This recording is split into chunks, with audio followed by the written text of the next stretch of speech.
Catus, Maximus here. This was going to be a review of my last product I've got from Vevor, this little brushless saw, but it's more of a rant of just how they have, one, treated me, two, I've just read so many, not just Better Business Bureau reviews, but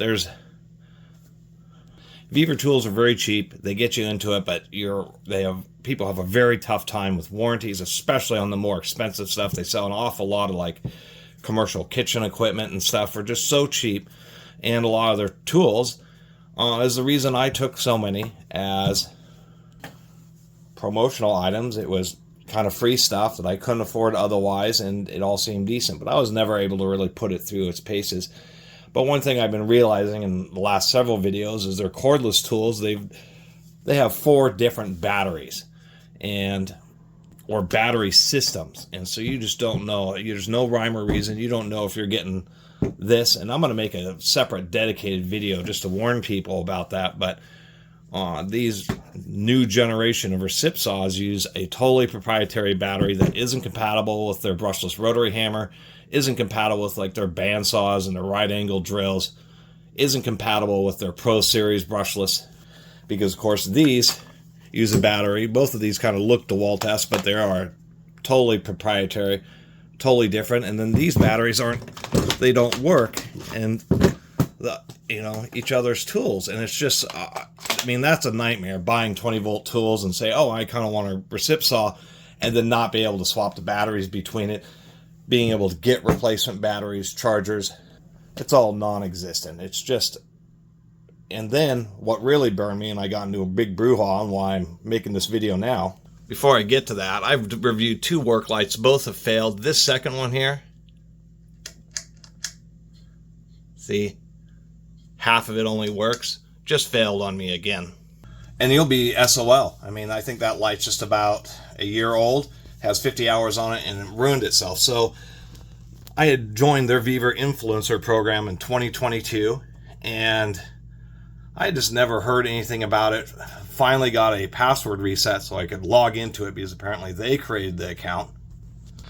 Also, Vevor has this thing where they have like a bewildering number of representatives. One's from their Amazon team, one's from the Vevor corporate website. And they're constantly new people switching around like every year. So it's just become really confusing. So I finally got access and saw, this. So apparently this is tracking the links that people had clicked through and made purchases from that were in the description of my Vevor product videos, which I've removed all the links. Anyway, I don't even know if this was tracking the Amazon sales or not. All I know is they came in here and saw this $13,332.99 of sales, and my commissions were $16.20. I was like, what the heck is going on? So I emailed them about that, and they basically told me, too bad, so sad, we'll give you 5% from this point forward. Even though when they first created an account, they did. I got $8 twice. And then they decided, you know what, we're just going to keep those commissions, and they just disabled commissions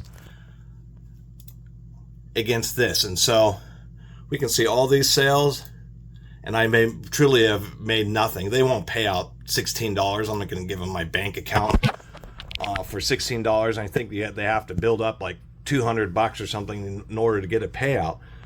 And then what really burned me is there's the YouTube product carousel. So like on the Jigsaw, it's 10% commission sold straight from Vevor, yet they were going to only offer me 5. And the big issue is that they told me, hey, we'll send you a free product and we'll give you some commission.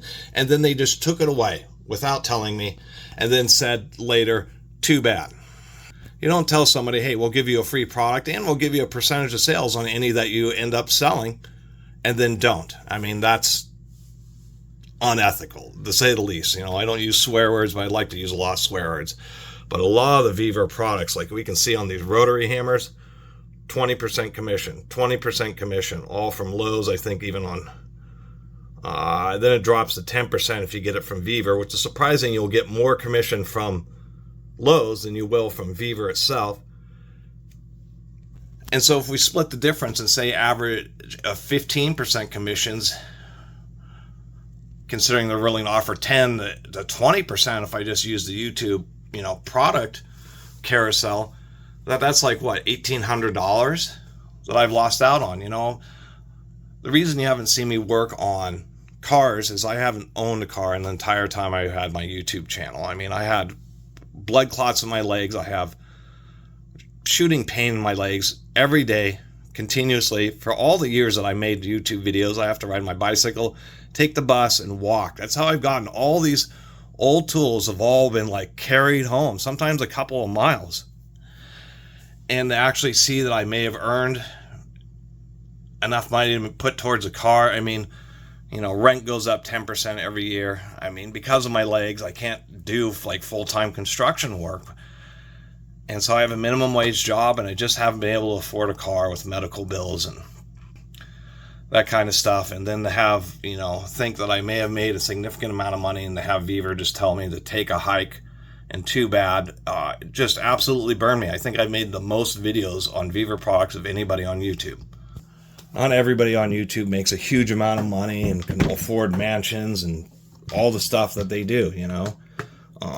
I don't have very good metrics. I mean, I have, you know, whatever they call a click-through rate. That's usually 1 or 2%, which is apparently just incredibly low for YouTube, but it's fine. I started this channel to just document hand tools. Ended up, you know, and when I first had my leg problems, I was so broke, I was just selling everything I had to pay rent. And I figured, since I was selling all my stuff, and I always would look on YouTube and just find no videos on so many of the random crappy, you know, random old tools and stuff, that I figured I'd make some videos about it. And it took me more than a year before I even got into to be able to be monetized. And I don't make very much off of YouTube, but it's like enough to pay for the tools I make YouTube videos about. It's one of those catch-22s. So it's not like I would save the money without spending it, basically. Part of how I keep the channel going is just turning over what I make on YouTube into more videos to kind of keep the whole ball rolling. And it made me excited about Vevor's, you know, getting some promotional products. And I was excited about Vevor stuff until this happened, and they basically just said, you know, since we sent you free stuff, just, you know, too bad for you, you know. And it's just really disappointing. It's really disappointing to be taken, you know. I still, you know, I got free stuff out of it, I guess, but it wasn't somebody following through on their entire word, on what they said they would do. And then, you know, with Vevor, and it's just, I've gotten tired of reading about just the reviews. Once again, the Better Business Bureau complaints.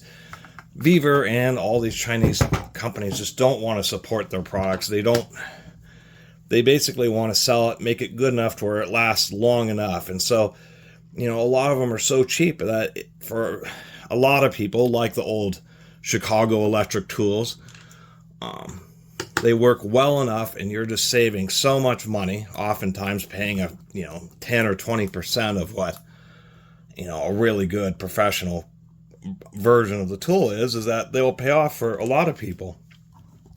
But there's also a lot of people where the tools will fail early, like those work lights.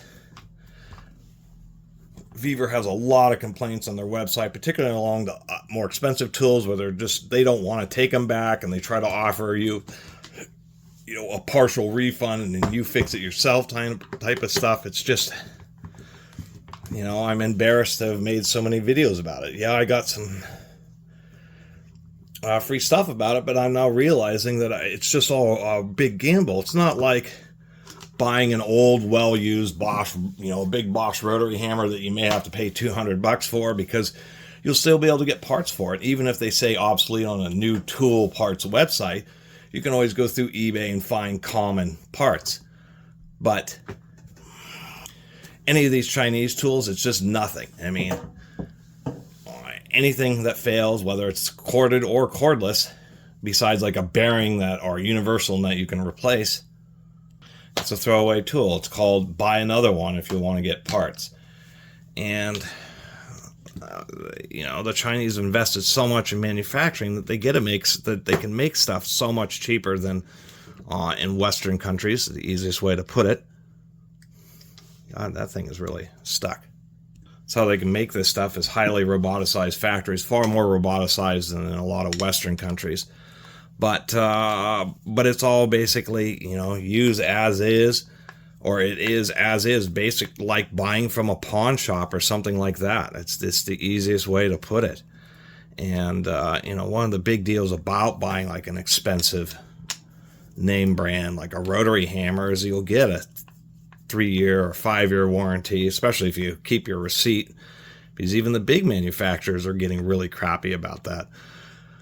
I've seen more and more videos about Milwaukee's fuel brushless tools where the motor fails or the controller fails or the trigger fails, and they only sell it all as an assembly that's more than the cost of the bare tool. And it's just like a shame that even Milwaukee's become like that. And their reliability isn't, you know, quite the same as what it used to be. And so, you know, that's kind of the deal with this video. And I figured I'd take apart this because I like to look inside stuff, and it's kind of the deal with my channel. And so people can kind of understand. I work hard on my YouTube channel, and I do it all by foot and bus. You know, I don't have, you know, I tried doing t-shirts. I think I sold 3 t-shirts in 2 years, so that's why I quit doing that. And really, it's only been a few people who really complained to me about my, I guess, abilities to buy stuff for YouTube videos. I get some comments, well, why didn't you get this and that? And assuming that everybody makes some killing, makes thousands of dollars a month on YouTube or something like that. The reality is that there's just like in the world with rich people, there's a very small percentage of people who actually make a living off of YouTube. Probably less than 100,000 people actually make enough to pay the rent, and pay a car payment, and pay the cell phone, and pay utilities. Out of like tens of millions of people who have YouTube channels. I heard that there's somewhere between 30 and 50 million YouTube channels, so only having like 100,000 people. I mean, and YouTube's the best. TikTok, Facebook, Instagram, all those other sites, it's far worse. If I had not made a YouTube channel and focused on like TikTok, I'd probably be making $50 a month or something.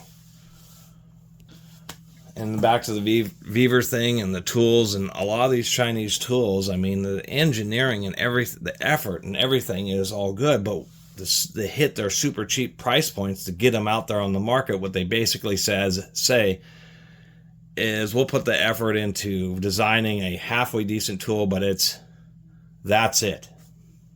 You know, get it off of Amazon. You have 30 days to return it. And if you have to deal with us, you know, basically like through, for instance, Vevor's corporate website, if you bought off their main website, it's just a toss-up whether or not you're going to be able to get any warranty service at all. And their excuse is, well, you bought it for super cheap. You should have bought a more expensive one if you wanted better warranty support. And so that only works with super-duper cheap prices. It's just a gamble if something's going to hold up long enough to make it worth the money that you spent. Just like this. I mean, we have a big, heavy counterweight, helical cut gears. I mean, it's all an all-metal gearbox, a pretty long and stout support bushing, thicker shaft that then is what is in on some of their other cordless recip saws. Oddly enough, this shaft is much heavier than their, I guess, full-size one. But anyway, that's my rant. That's my experience as a Vevor influencer who has probably reviewed more, done more specific items than just any other channel I can tell on YouTube. And you can see how they treated me. We'll give you some commissions. We'll entice you by giving you a couple little commissions, and then we'll just surreptitiously turn them off. And then a couple years later, when you finally figure, because you're not, you know, that savvy about stuff, when you finally figure out that we're going to give you commissions and then turn them off, they just tell you, too bad, you know, go take a hike. Kind of sucks. You know, would have went towards getting a car or something. Anyway, thanks for watching, and we'll see you next time.